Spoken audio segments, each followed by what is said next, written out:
Many people have read or watched Camorra, where Roberto Saviano shared his personal experiences and observations while growing up in an area controlled by the Camorra, a story that revolves around the Casalesi clan, a clan founded in the early 1980s and considered one of the most notorious and powerful among Camorra clans.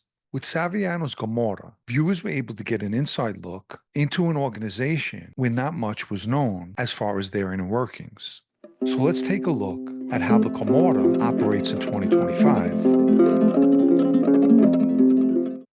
To begin with, there's no solitary boss, but rather independent clans operating on their own behalf. This decentralized type of structure causes most of the clans to work together, although at times they bump heads with one another, as not all clans live in harmony. There's approximately 180 different clans. Family ties still exist in present day, where the sons of clan leaders usually become members. Young men are often recruited. However, it's been said if a recruit fails to obey or accomplish an order, he'll be shunned and in some cases killed. Clan prospects usually start out dealing drugs and move on to more illicit or more violent acts. Unlike years ago, the clans utilize social media, depicting luxurious lifestyles and flashing money to entice the vulnerable youth.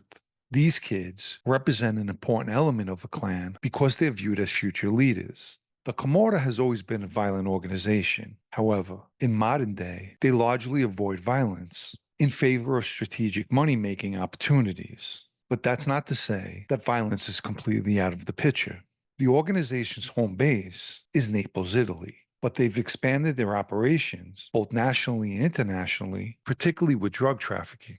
In similar fashion to the 'Ndrangheta, they reinvest their illicit proceeds into legitimate businesses and use Chinese underground banking networks to launder their money in a method dubbed the flying money scheme, where the Chinese, specializing in import and export clothing and fashion businesses, wash the money for the Camorra.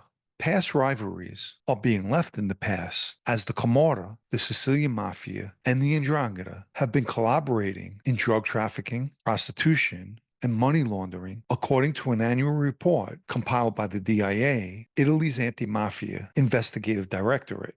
There's been several Camorra-related arrests so far in 2025. In February, Italian authorities arrested 27 members of two rival clans with charges of extortion, attempted murder, drug trafficking, arson, and loan sharking.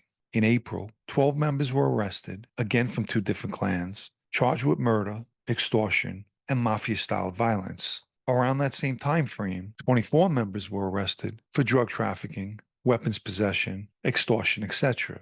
And this past July, Simone Bartiromo was arrested in Spain on July 16th and considered a major drug broker. His arrest represents a significant blow to the organization.